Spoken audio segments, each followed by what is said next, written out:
नमस्कार। आम आदमी पार्टी का ड्रामा जारी है जब से अरविंद केजरीवाल दिल्ली के तिहाड़ जेल में बंद है शराब घोटाले के मामले में। आज एक नई खबर मिली और वो ये कि जो दिल्ली में एमसीडी के स्कूल हैं जो अरविंद केजरीवाल सरकार के ही अंतर्गत हैं, उन एमसीडी स्कूल के 2 लाख छात्रों को अब तक दिल्ली सरकार ने कॉपी किताब या उनकी जो यूनिफॉर्म थी वो भी अब तक उनको उपलब्ध नहीं करवाई है। जब इस बारे में पूछा गया तो उन्होंने ठीकरा लेफ्टिनेंट गवर्नर पर फोड़ दिया और कहा कि हमारे मुख्यमंत्री तो जेल में बंद है, तो ये कैसे होगा। और दूसरी बात, एक और ड्रामा आज हुआ सुप्रीम कोर्ट में। सुप्रीम कोर्ट में क्या हुआ कि एक याचिका लगाई गई, बल्कि उन्होंने एक हलफनामे का जवाब दिया। अरविंद केजरीवाल ने ईडी के हलफनामे का जवाब दिया। उसमें कहा कि उनकी गिरफ्तारी बिल्कुल गैर कानूनी है, उनको रिहा किया जाए, क्योंकि ये जो आरोप लगाए गए कि जो शराब लॉबी से जो पैसा कमाया गया, जिसको गोवा के चुनाव में खर्च किया गया, साउथ लॉबी से जो पैसा आया, उसका कोई सबूत ईडी के पास नहीं है। तो फिर ये कैसे हमें गिरफ्तार किया गया है, ये उन्होंने आज कोर्ट में कहा। तो इस पूरे मुद्दे पर बातचीत करने के लिए मेरे साथ मौजूद है एन के सूद साहब, एक्स्ट्रा ऑफिसर। स्वागत है सर आपका। नमस्कार जी, आपको बहुत बहुत। सर, ये जो पहले तो दिल्ली के जो स्कूल हैं उनमें जो एमसीडी के जो स्कूल है केजरीवाल सरकार के अंतर्गत, उनमें जो है यूनिफॉर्म नहीं है बच्चों के पास, न कॉपी किताब है, पूछने पर कुछ और ही जवाब देते हैं लोग। वैसे शिक्षा के मॉडल की एक बड़ा उदाहरण देते हैं कि हमने इतनी अच्छी शिक्षा कर दी है, और फिर ये केजरीवाल का नया ड्रामा कोर्ट में, इस पर क्या कहना चाहेंगे सर? देखिए, झूठे आदमी है, झूठ बोलते हैं। केजरीवाल 1 महीने से जेल में है, तो उससे पहले तो सामान खरीद लिया होता। इनको अगर जूते देने थे, चीजें देनी थी, तो बहुत पहले दे दी जाती, किताबें दे दी जाती। और नहीं है तो उनके शिक्षा मंत्री तो बैठे हैं यहाँ पे, वो तो जेल से बाहर है, तो वो क्यों नहीं बांटते? एक्चुअली ये जो ड्रामे करते थे, कहते थे हमने बहुत कुछ किया, स्कूल का मॉडल प्रेजेंट करते थे, किया तो कुछ नहीं। सिर्फ स्कूल के बारे में कहा जाता था हमने बहुत ले दिया, यहाँ पे प्लास्टिक के फर्नीचर ले दिए थे, पंखे लगे हुए थे, पानी आता था दिल्ली के स्कूलों के अंदर, और कहते थे कि हमने यहाँ पे बहुत ज्यादा डेवलपमेंट कर दी। फिर एक सफेदी मार दी इनके ऊपर और सफेदी के ऊपर कह दिया कि हमने बहुत पैसे खर्च किए हैं, इसका भी घोटाला सामने आने वाला है। अब देखिए, एमसीडी के स्कूल है, बच्चों के पास ना किताबें, ना उनके पास जूते हैं जो देती गवर्नमेंट देती है, दिल्ली गवर्नमेंट देती है, और ना उनके पास यूनिफॉर्म दी है। ये सारी चीजें तो पहले खरीद ली होती, और खरीद ली तो इनके जो एजुकेशन मिनिस्टर वो दे देते। क्या केजरीवाल खुद बांटेंगे? आज तक क्या केजरीवाल किसी स्कूल में विजिट किए हैं उनको सामान देने के लिए? कभी विजिट ही नहीं किया।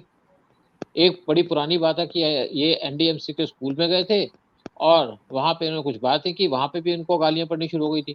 तो केजरीवाल किसी के सामने जाते ही नहीं थे, सिर्फ अपने एक वीडियो बनाते हैं। और ये जो घोटाला कर रहे हैं, घोटालेबाज जो केजरीवाल है, अब एक्सपोज हो चुके हैं। अब देखिए, बहुत जल्दी और इनके घोटाले सामने आने वाले हैं। दिल्ली जल बोर्ड का घोटाला सामने आएगा, जहां पे इन्होंने पहले भी 2 आदमियों को अरेस्ट कर लिया, 8 करोड़ उनके पैसे कब्जे में कर लिए हैं। और साथ में बसों का घोटाला है। दिल्ली के अंदर पिछले कुछ सालों के अंदर कोई बसें नहीं खरीदी गई।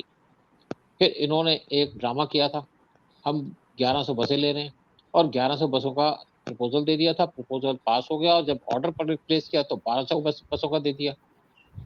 तो वो घोटाला तो भी सामने आ रहा है।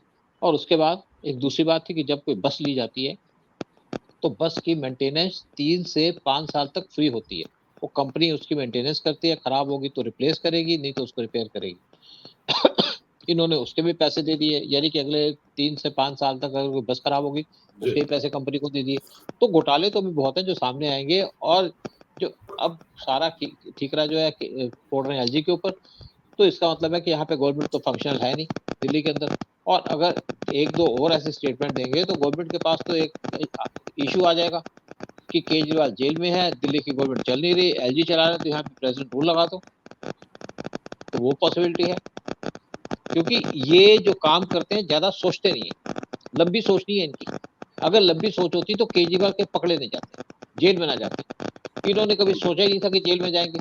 वैसे तैयारी कर ली थी, पैसे की तैयारी कर ली थी कि पैसा कहाँ जाएगा। जैसे उन्होंने कहा जी, अब दूसरी हम बात करते हैं, जैसे उन्होंने कहा जी इनके पास कोई प्रूफ नहीं है, कि कविता ने कुछ स्टेटमेंट दे दिए केजरीवाल के खिलाफ, और इनके कुछ और लोग हैं जिन्होंने घोटाला किया था, उन्होंने कह दिया हम अप्रूवर बन गए हैं, और तभी उनको बेल मिल गई है। संजय सिंह भी कुछ बोल के चले गए ईडी के सामने, तभी उनको बेल दे दी गई है। अब दूसरी बात है कि राघव चड्ढा जो फॉरेन में बैठे, ये भी कहा जा रहा है कि राघव चड्ढा इंडिया में आने की तैयारी कर रहे हैं। उनको पता है कि अगर वो आएंगे तो ईडी उनको अरेस्ट कर लेगी। जो सेकंड एफआईआर इशू की थी ईडी ने, उसके अंदर राघव चड्ढा का नाम था, क्योंकि जो सारी प्लानिंग की है शराब घोटाले के अंदर पैसे की हेरा फेरी का जो काम है उसमें राघव चड्ढा का बड़ा इंपॉर्टेंट रोल है।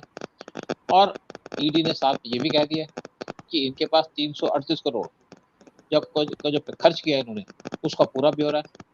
जो इलेक्शन में खर्च किए थे गोवा में, जो इलेक्शन में खर्च किए थे पंजाब में, और बाकी जगह में जो इलेक्शन में खर्च किए थे। लेकिन दूसरी बात है कि कैश क्यों नहीं पकड़ा गया, इसके ऊपर बहुत सी बातें। देखिए, पन्नू ने कहा कि मैंने इनको $16 बिलियन दिए थे, यानी कि 130 करोड़ रुपए दिए थे। इन्होंने उसका खंडन नहीं किया। इनको पता कि अगर खंडन करेंगे तो पन्नू इनके पूरे पन्ने खोल देगा। और ये यूएस भी गए थे केजरीवाल, वहां जाकर के पन्नू से ही मिले थे पहले, 2014 की बात है शायद। लेकिन अब एक तो खंडन नहीं किया इन्होंने, इसका मतलब इनको पैसे मिले हैं। और दूसरी बात है कि सुकेश चंद्रशेखर ने कहा कि उसने सुंदर जैन को 50 करोड़ रुपए दिए थे ताकि उनको जेल में प्रोटेक्शन दी जाए। और उसने ये एफिडेविट के ऊपर दिया, साथ में एलजी को कंप्लेंट भी की थी। आज नहीं, बहुत महीने पहले उसने कंप्लेंट की थी एलजी को। और ये पैसे केजरीवाल के पास पहुंचे, ये 50 करोड़ का भी कोई हिसाब किताब नहीं मिला। और उसके बाद इन्होंने विस्की स्कैंडल से इनको 100 करोड़ रुपए मिले थे, ये एक तरीके से साबित हो चुका है। और साथ में एक और बात है, आपने देखा कि जब भी हम केजरीवाल जेल में गए तो पंजाब के अंदर जो इनके राज्यसभा के एमपी थे, किसी ने केजरीवाल के हालचाल नहीं पूछा, किसी ने कोई एक ट्वीट भी नहीं किया केजरीवाल के फेवर में, क्योंकि ज्यादातर जो पंजाब के अंदर एमपी को चुना गया वो आम आदमी पार्टी के मेंबर नहीं थे और उनको वहां पे एमपी बना दिया। कुमार विश्वास ने कहा था कि केजरीवाल एक एमपी को बनाने के लिए कई करोड़ों रुपए लेते थे। और दिल्ली का एक एमपी है जिसको केजरीवाल ने, जो आम आदमी पार्टी का मेंबर नहीं था, उसको केजरीवाल ने राज्यसभा का एमपी बना दिया। और उसने किसी से कहा, मेरे क्लोज फ्रेंड से, कि उसने 100 करोड़ रुपए दिए राज्यसभा की टिकट लेने के लिए। इससे उसके एक तो अपने बिजनेस की प्रमोशन होगी, फिर वो चाहता था कि उससे चाह कि इसके बाद मैं पॉलिटिक्स में घुस जाऊंगा और मैं किसी और पार्टी में एंटर कर जाऊंगा, तो मेरे को एक प्लेटफॉर्म मिल गया। तो एक उम्मीद लगाई जा रही है कि जो राज्यसभा की टिकटें बिकी उसके अंदर ये उम्मीद है कि 500 करोड़ केजरीवाल के पास गए, वो भी हिसाब नहीं पता। फिर और बात है, इलेक्शन के टाइम में बहुत सा पैसा ट्रांसफर किया गया हवाला के थ्रू, उसके भी कुछ हिंट्स आए। साथ में यहाँ पे दुकानदारों से कलेक्शन की गई और जिस दुकानदार से 20 बड़े बड़े बिजनेसमैन है उनसे 20,000 रुपए लिए तो उनको 2,000 का इन्होंने पर्ची काटी, वो ब्लैक का पैसा आ गया जो इलेक्शन के अंदर यूज हुआ। और साथ में केजरीवाल को फॉरेन से भी कोई फंडिंग आई थी। तो उम्मीद टोटल ये लगाई जाती है केजरीवाल के पास 1,000 करोड़ रुपए हैं, वो जिसका जो पैसा मिला नहीं। लेकिन पैसा कहाँ गया? अब देखिए, राघव चड्ढा लंदन चले गए, लंदन गए आंख का इलाज कराने, लेकिन उनको 1.5 महीना हो गया। 1 महीने तो केजरीवाल को जेल में बैठे हो गया, 1.5 महीने से राघव चड्ढा लंदन में बैठे हैं इलाज कराने के लिए आंख का। अगर आंख का इलाज होता तो 2 दिन के अंदर वो वापिस आ जाते। एक डॉक्टर थे अमृतसर के अंदर, उनके पास लोग ऑपरेशन कराने जाते थे आंख का। अगर ऑपरेशन कराने जाते थे, सुबह ट्रेन से जाते थे, ऑपरेशन करा करके दोपहर की ट्रेन से वापस आ जाते थे। मैंने भी आंख का ऑपरेशन कराया एक बार, तो मेरा जो ऑपरेशन का जो टाइम लगा वो 15 मिनट का लगा। उसके बाद उन्होंने मुझे करके डिस्चार्ज कर दिया, मैं वापस आ गया, अपने घर आ गया। तो अब राघव चड्ढा 1.5 महीने से क्या आंख का ऑपरेशन करा रहे हैं? एक्चुअली राघव चड्ढा के लंदन जाने का पर्पस दूसरा है। और कहा यह जा रहा है जो हमारी एजेंसी है वो केजरीवाल के फोन का पासवर्ड मांग रही है, जो केजरीवाल दे नहीं रहे। और अगर ये उसका पासवर्ड दे दे तो उसको सर्च कर लेंगे फोन को कि उसके अंदर क्या है। और एजेंसी ने के पास जो इन्फॉर्मेशन है उसके हिसाब से जो सारा का सारा पैसा उसकी डिटेल्स है इनके फोन के अंदर, और इसीलिए केजरीवाल अपने फोन का पासवर्ड नहीं दे रहे। लेकिन फोन के अंदर क्या डिटेल है? आप देखिए, आजकल बिटकॉइन चलता है, बिटकॉइन में सारा काम किया जाता है आजकल। बहुत से लोग बिटकॉइन के अंदर बिजनेस कर रहे हैं, इलीगल बिजनेस है। और बिटकॉइन के अंदर कहाँ कहाँ लोग एक्टिव हैं? एक लंदन में, एक वाशिंगटन में, और तीसरे जो है दुबई के अंदर सबसे ज्यादा बिटकॉइन का काम चलता है। अब राघव चड्ढा इसी चक्कर में लंदन गए हैं और कहते हैं इनका कोई कंटेक्ट बैठा है दुबई के अंदर, जिससे बिटकॉइन की जो पैसा जो लगाया गया उसको उसका हिसाब किताब कर रहे हैं वहाँ पे। और ये हिसाब दिल्ली से भी कर सकते थे लेकिन अगर वो हिसाब दिल्ली से करते तो पहली बात तो जेल में बैठे होते अभी तक, और दूसरी बात है कि दिल्ली से हिसाब करते तो हमारी एजेंसी को पता चल जाता कि सारी डिटेल क्या है। इसीलिए वो लंदन में बैठे हैं और वहां से बिटकॉइन का जो डिटेल्स कर रहे हैं वो कर रहे हैं दुबई के आदमी, जो दुबई के अंदर जो इनका कुलीग बैठा है या आदमी बैठा है उसके साथ, ताकि हमारी एजेंसी को पता ना चले। लेकिन अब दूसरी बात है कि राघव चड्ढा फंस चुके हैं, ईडी को पता चल चुका है और ये वापस आएंगे तो इनका अच्छा इलाज भी होगा राघव चड्ढा का, इसीलिए वहां से वापस नहीं आ रहे। लेकिन इनकी जो पत्नी है, क्या नाम है उसका, कौन सी चोपड़ा है, प्रीति चोपड़ा। अब प्रीति चोपड़ा तो वापस आ गई और बड़ी खुश भी है। अब कुछ लोग ये कह रहे हैं कि प्रीति चोपड़ा यहाँ पे आकर के राघव चड्ढा के बिहाफ पे काम कर रही हैं, मुंबई में बैठ करके कुछ मुंबई के पॉलिटिशियन से मिल रही हैं, और किसी ने फडणवीस का नाम भी दिया है, क्योंकि फडणवीस बड़े इंपॉर्टेंट आदमी है बीजेपी के, जिन्होंने अपनी चीफ मिनिस्टर की सीट तक को सेक्रीफाइस कर दिया था बीजेपी के लिए। और अगर यहाँ पे शिवसेना का बंटवारा हुआ तो उसके अंदर फडणवीस का बड़ा इंपॉर्टेंट रोल है। इसी तरीके से शरद पवार की जो पार्टी का टूटने का काम है उसके अंदर भी फडणवीस का रोल है, और फडणवीस बड़े एफिशिएंट आदमी है। तो अब फडणवीस से कनेक्शन कर रहे हैं कि हम सारी डिटेल दे देंगे लेकिन हमारा क्या हो। तो अभी बातचीत चल रही है, तो मुझे लगता है कि शायद कुछ दिन के अंदर ये बातचीत फाइनलाइज हो जाएगी। अगर राघव चड्ढा की एक ऑफर है कि वो यहाँ पे अप्रूवर बन जाएंगे, सारी इन्फॉर्मेशन दे देंगे। अगर राघव चड्ढा अप्रूवर बन जाते हैं, क्योंकि उन्होंने देख लिया कि 1.5 साल हो गया सत्येंद्र जैन को जेल में, कोई सुनवाई नहीं है उनकी, 1 साल हो गया मनीष सिसोदिया को जेल के अंदर, और 1 महीना हो गया केजरीवाल को जेल के अंदर। तो अब राघव चड्ढा को पता है कि अगर मैं जाऊंगा तो मैं भी लंबा नप जाऊंगा, तो इसीलिए वो एक अप्रूवर बनने की बात कर रहे हैं। अगर राघव चड्ढा अप्रूवर बन जाते हैं, जिनके पास सबसे ज्यादा डिटेल्स हैं इस केस की केजरीवाल को छोड़ करके, तो राघव चड्ढा को जेल नहीं होगी। और दूसरी बात है कि केजरीवाल पूरे फंस जाएंगे, केजरीवाल को 7 साल की जेल हो जाएगी राघव चड्ढा के एक स्टेटमेंट से, क्योंकि राघव चड्ढा सारा अंदर का माल जानते हैं।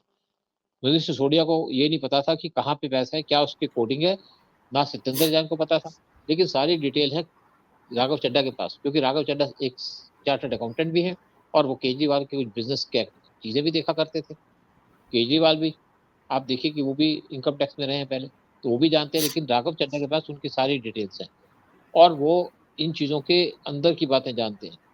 और इसीलिए उम्मीद लगाई जा रही है कि राघव चड्ढा जल्दी आ जाएंगे इंडिया के अंदर और इंडिया में आके इनकी पोल खोल देंगे, और अगर पोल खोल देंगे तो केजरीवाल जेल चले जाएंगे 7 साल के लिए। और यही प्लानिंग की जा रही है राघव चड्ढा के द्वारा और कुछ पॉलिटिशियंस के द्वारा कि आ जाएं, क्योंकि जो मेन टारगेट है या करप्शन का जो मेन हेड है वो है केजरीवाल, और इसलिए केजरीवाल को टारगेट किया जा रहा है, यानी कि मेन आदमी उसको टारगेट करने की बात की जा रही है। और ये उम्मीद लगाई जा रही है कि शायद ये काम 1-2 हफ्ते के अंदर फाइनलाइज हो जाएगा और राघव चड्ढा इंडिया में आ जाएंगे, आते अप्रूवर बन जाएंगे और केजरीवाल हमेशा के लिए जेल चले जाएंगे। सेंट्रल गवर्नमेंट भी ये चाहती है, एजेंसीज भी ये चाहती है कि जो मेन इसका एक्टर है उसको पकड़ा जाए, बाकी तो छोटे छोटे खिलाड़ी हैं। मतलब आप देखिए ना, चाहे सिद्दर जैन को लगा लीजिए, चाहे मनीष सिसोदिया को लगा, वो छोटे यानी प्यादे हैं चेस के। इसका जो जी। मेन किंग है वो किंग है हाँ। केजरीवाल और इसकी क्वीन है राघव चड्ढा। सही और कहा सर आपने। एक बार किंग और क्वीन सामने आ गए, क्वीन ने किंग को मात दे दी तो गेम खत्म हो जाएगी और केजरीवाल चले जाएंगे। और देखिए केजरीवाल को चार्ज टैकल करने का क्या रीजन है। एक तो इन्होंने इस टाइप की करप्शन की है जो किसी ने आज तक ना की हो, चीफ मिनिस्टर रह करके इस तरीके से धंधा किया है। और दूसरी बात है कि इनके खिलाफ और भी इंक्वायरी चल रही है, क्या कनेक्शन है इनके खालिस्तानियों के साथ और क्या कनेक्शन है इनके यूएस की एजेंसीज के साथ। क्योंकि केजरीवाल ने जब अपनी कबीर करके ऑर्गेनाइजेशन बनाई, एनजीओ बनाई थी, तो उसने उसको फंडिंग मिली थी फोर्ट फाउंडेशन से, और फोर्ट फाउंडेशन फ्रंट ऑर्गेनाइजेशन है सीआईए की, तो इसीलिए केजरीवाल पे ज्यादा ध्यान दिया जा रहा है। तभी देखिए आपने यूएस ने केजरीवाल के ऊपर वहां पे क्वेश्चन उठा दिया था कि, और इंडिया ने बड़ा जवाब भी अच्छे से दे दिया था उनको। मतलब उन्होंने क्वेश्चन उठा दिया था हमारे लीगल सिस्टम पे, तो इंडिया ने कहा भी अपना सिस्टम देखो, हम तुम्हारे पे भी क्वेश्चन उठा सकते हैं। और इसीलिए केजरीवाल को छोड़ने का मतलब नहीं बनता, चांस नहीं बनता। अगर केजरीवाल बाई चांस राघव चड्ढा आज अगर इनके खिलाफ विटनेस ना दे, तो केजरीवाल के खिलाफ और भी केस है, सीबीआई इनको अरेस्ट कर लेगी बहुत से केसों के अंदर। फिर उसके बाद एनआईए बैठी है इनकी इन्वेस्टिगेशन करने के लिए। तो केजरीवाल के बचने का कोई चांस नहीं है। ये नहीं कि केजरीवाल 7 मई के बाद केजरीवाल छूट जाएंगे, छूटेंगे तो है ही नहीं, क्योंकि इन्होंने वो काम किया है। मतलब अगर हमारी एजेंसीज की माने तो उनके हिसाब से केजरीवाल के खिलाफ चार्जेस है देशद्रोह के, इसीलिए इनको जेल में डाला हुआ और इसीलिए इनको हमारी जो गवर्नमेंट है या एजेंसी है इनको सख्ती से डील कर रही है। सर, ये जिस तरह से आपने बताया राघव चड्ढा के बारे में, तो बड़ी महत्वपूर्ण जानकारी है, लोगों को इस बारे में जानना चाहिए। बहुत मतलब आपने अंदर की बात बता दी है कि अब ये क्या वजह है कि राघव चड्ढा वहाँ क्या कर रहे हैं और वो क्या बनने वाले हैं, अप्रूवर बनने वाले हैं। अगर ऐसा हुआ तो बड़ा संकट खड़ा हो जाएगा, फिर तो केजरीवाल के बचने की कोई उम्मीद नहीं है। हाँ सर, एक मैं ये पूछना चाह रहा था कि जो ये दिल्ली में ये किताबों को जिस प्रकार नहीं दिया गया, एमसीडी के बच्चों को, जो स्टूडेंट है वहाँ के, और 2 लाख स्टूडेंट है, न वर्दी दी गई, न उनको किताबें दी गई। मंत्री तो काम कर ही रहे, केजरीवाल तो अंदर है, उससे क्या फर्क पड़ता है? वैसे भी केजरीवाल कोई साइन तो करते नहीं है। तो सर, ये जिस प्रकार की बातें करते हैं, लेफ्टिनेंट गवर्नर हमको काम नहीं करने दे रहे हैं, ये हमेशा उनसे पंगा लेते हैं। तो ये यहाँ भी एक विक्टिम कार्ड है कि हम तो इतना अच्छा काम कर रहे हैं, हमको ये जेल में डाले हुए हैं हमारे मुख्यमंत्री को, लिहाजा एमसीडी के जो बच्चे हैं, छात्र, स्टूडेंट, उनको बुक्स और उनकी यूनिफॉर्म नहीं मिल पा रही है। ये कितने बड़े ड्रामेबाज हैं। देखिए आप पांडे जी, ये तो ड्रामेबाजी है ही इसकी। अब इन्होंने दिल्ली के अंदर कहा कि हमने स्कूल बनाए, हमने बहुत काम कर दिया। इन्होंने एक स्कूल जमुना पार बनाया, वो स्कूल की फोटो खींची, उस स्कूल की फोटो इन्होंने एक दूसरे स्कूल के सामने लगा दी, ईस्ट ऑफ कैलाश में। और उसके बाद एक वही फोटो को इन्होंने एक तीसरे स्कूल के सामने लगा दिया कि हमने ईस्ट ऑफ कैलाश के स्कूल को डेवलप कर दिया। तो स्कूल का एक का काम और जगह जगह फोटो। देखिए जो स्कूल इनकी बड़ी प्रेस करते हैं, उन स्कूलों के अंदर 40% स्कूल ऐसे हैं जहाँ पे साइंस की एजुकेशन नहीं होती, टीचर नहीं है साइंस की। और 30% स्कूल ऐसे हैं जहाँ पे वाइस प्रिंसिपल नहीं है, 10% स्कूल के अंदर प्रिंसिपल नहीं है, और वहाँ पे बहुत से टीचर्स की वैकेंसी खाली पड़ी हुई है, टीचर्स नहीं है वहाँ पे। तो स्कूल का मॉडल कैसे होगा बगैर टीचर के, बगैर प्रिंसिपल के, बगैर। अब देखिए बहुत से स्कूलों के अंदर तो लैब की फैसिलिटी नहीं है वहाँ पे। जो साइंस का स्टूडेंट है उसको लैब चाहिए, अच्छी लैब चाहिए, वहाँ पे लैब के अंदर फैसिलिटी नहीं है। तो बच्चे पढ़ेंगे क्या? ड्रामेबाजी से आप कब तक चलेंगे? फिर जैसे उन्होंने कहा जी हमने स्कूल के अंदर पानी दे दिया। दिल्ली के अंदर तो हर एक स्कूल के अंदर पानी है, कूलर लगे हुए हैं सब स्कूलों के अंदर, एमसीडी स्कूल के अंदर। और फिर दूसरी बात इन्होंने कह दी हमने स्कूल के अंदर लाइट सब में है, पंखे सब में है, तो उसका शोर मचाया। फिर अभी स्कूल की करप्शन का इशू है। फिर देखिए दिल्ली के अंदर इन्होंने फ्री बस तो कर दी लेडीज के लिए, लेकिन इस टाइम पे डीटीसी का घोटाला चल रहा है, जैसे मैंने आपसे कहा। लेकिन दिल्ली के अंदर बसेस नहीं आ रही, लोग परेशान हो जाते हैं, एक एक घंटे तक उनको बस नहीं मिलती, क्योंकि बसें कोई प्रोक्योर नहीं की गई। और जो प्रोक्योर करने की बात की गई वो घोटाले के अंदर प्रोक्योर की गई, यानी कि 1100 बसों का अप्रूवल लिया, 1200 बसों को ऑर्डर दे दिया, पैसे लुटाने का काम है। और अब देखिए आप कह रहे हो कि हमारे पास ये चीज नहीं है, हमारे पास मतलब बच्चों को फीस देने का नहीं है, तो केजरीवाल क्या कर रहे हैं जेल के अंदर? क्यों नहीं रिजाइन दे देते? सुप्रीम कोर्ट ने, हाई कोर्ट ने उनके ऊपर बड़ी सख्त टिप्पणी दी। आप बताइए टिप्पणी क्या दी है? उन्होंने कहा मतलब है उनके कि उन्होंने कहा है कि आप सत्ता लोभी हैं, आप सत्ता में बने रहना चाहते हैं, आप सत्ता का आप इस्तेमाल करना चाहते हैं अपने निजी स्वार्थों के लिए। बिल्कुल यही है। अगर आपको दिल्ली के लोगों की चिंता होती तो आप छोड़ते कि गद्दी गई भाड़ में। मैं तो दिल्ली के लोगों की सेवा करना चाहता हूँ और मैं सेवा करूंगा, आप मैं जेल में जाऊँ तब भी सेवा होगी। जब आपकी गवर्नमेंट नहीं चल रही है, आपके मिनिस्टर काम नहीं कर रहे, तो आप क्यों बैठे हैं गद्दी के ऊपर? आप देखिएगा बहुत जल्दी इनकी गद्दी जाने वाली है, यानी कि यहाँ पे प्रेजेंट रूल लगेगा। क्योंकि जब आप काम नहीं कर पा रहे, जब आप काम करना नहीं चाहते, आप कुछ करना नहीं चाह रहे, आप दिल्ली के अंदर, आपने दिल्ली को एक तरीके से टोटल रोक दिया है, रोकने की कोशिश है। ये तो बात दूसरी है कि यहाँ पे दूसरी एजेंसी बैठी हैं, ये तो बहुत देर से सोच रहे थे कि दिल्ली का पानी रोका जाए, लेकिन समझ नहीं आ रहा इनको कि कैसे रोका जाए, क्योंकि हमारी एजेंसी पहले से जो दिल्ली जल बोर्ड है उसके अंदर इंटरफेयर कर चुकी है, इंटरवीन कर चुकी है, और वहां पे पूरी वॉच रखी जा रही है कहीं दिल्ली का पानी ना रोक दे। क्योंकि अगर दिल्ली का पानी रुक जाएगा तो दिल्ली की हाहाकार मच जाएगी दिल्ली के अंदर, और फिर कहेंगे एलजी ने पानी रोक दिया। तो यहाँ पे दिल्ली जल बोर्ड के लोगों के ऊपर स्पेशली वॉच रखी जा रही है, उनको इंस्ट्रक्शन दे दी गई है कि कोई गड़बड़ ना हो। और इवन अगर कोई इनको शक लगेगा तो यहाँ पे आर्मी आ जाएगी, आर्मी कंट्रोल कर लेगी दिल्ली जल बोर्ड को। ये दिल्ली को रोकना चाहते हैं, दिल्ली को स्टैंड स्टिल लाना चाहते हैं, दिल्ली को बर्बाद करना चाहते हैं। दिल्ली के अंदर आप देखिए कितने सालों तक यहाँ पे धुआं चलता रहा। यहाँ पे सुप्रीम कोर्ट के कहने पे कुछ गाड़ियां तो चली जो पानी छिड़काव करेंगी, लेकिन वो छिड़काव कब करती थी? जब बारिश होती थी। नॉर्मल टाइम में वो छिड़काव नहीं करती थी, यानी कि जो मिट्टी आती थी उसको उठाते नहीं, दबाते ही नहीं थे। और दूसरी बात है, कुछ सड़कों के ऊपर मिट्टी उठाने के लिए कुछ गाड़ियां लगी थी जो मिट्टी को साफ करती हैं। मैंने कैंट के एरिया में देखा गाड़ियां खड़ी होती हैं, चलती नहीं है, और क्यों? केजरीवाल के इंस्ट्रक्शंस के ऊपर। अगर यहाँ पे दूसरी गवर्नमेंट आ जाए या मोदी गवर्नमेंट आ जाए तो सारे काम हो जाते। मतलब अगर यहाँ पे से मिट्टी उठा दी जाती, पंजाब के अंदर फसल ना जलाई जाती, तो यहाँ पे दिल्ली के अंदर तो गले खराब ही नहीं होते। दिल्ली के अंदर जो मेन प्रॉब्लम हुई केजरीवाल की वजह से, जैसे कोविड आया यहाँ पे, तो केजरीवाल ने सारे बेड को भर दिया, मुस्लिम के नाम पे भर दिए थे बेड, और लोगों को यहाँ पे एडमिशन नहीं मिली, बहुत से लोगों की जाने चली गई।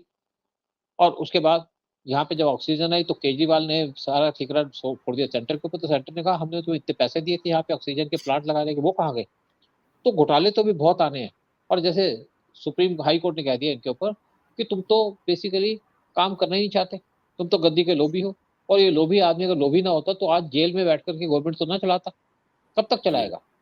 1 हफ्ते, 2 हफ्ते, 1 महीने, इससे ऊपर तो चला नहीं पाएगा। यहाँ पे तो प्रेसिडेंट रूल लगेगा। और इस जैसे मैंने कहा कि मेरे कॉन्स्टिट्यूएंसी के अंदर एक इनका एमएलए है, वो अपने घर से बाहर नहीं निकलता, क्योंकि लोग क्वेश्चन पूछते हैं उनसे। और फिर केजरीवाल के सपोर्ट में क्यों नहीं आए राज्यसभा के मेंबर जो पंजाब के अंदर है? क्योंकि वो उनको राज्यसभा की सीट डायरेक्ट नहीं मिली, इनडायरेक्ट तरीके से मिली, जैसे मैंने पहले कहा। तो चलिए, अच्छा आदमी जेल में चला गया, दिल्ली वाले बच गए। दिल्ली वाले बहुत भुगत रहे थे केजरीवाल को बहुत सालों से, और केजरीवाल के जाने से दिल्ली के अंदर राहत है, हवा भी साफ हो जाएगी, दिल्ली का माहौल भी साफ हो जाएगा, और हमारी पॉलिटिक्स भी थोड़ी सी सुधर जाएगी, पॉलिटिक्स भी साफ हो जाएगी ऐसे आदमियों को बाहर निकलने से। बिल्कुल ठीक कहा आपने, और मुझे लगता है कि अभी फिलहाल इनको राहत नहीं मिलने वाली है। और फिर राघव चड्ढा का अप्रूवर बनने की बात जो आपने कही वो भी बड़ी महत्वपूर्ण है, और ये घोटालों में फंसते जा रहे हैं, बहुत मुश्किल है इनका आने वाला वक्त। धन्यवाद सर, बहुत बहुत नमस्कार। बहुत बहुत शुक्रिया।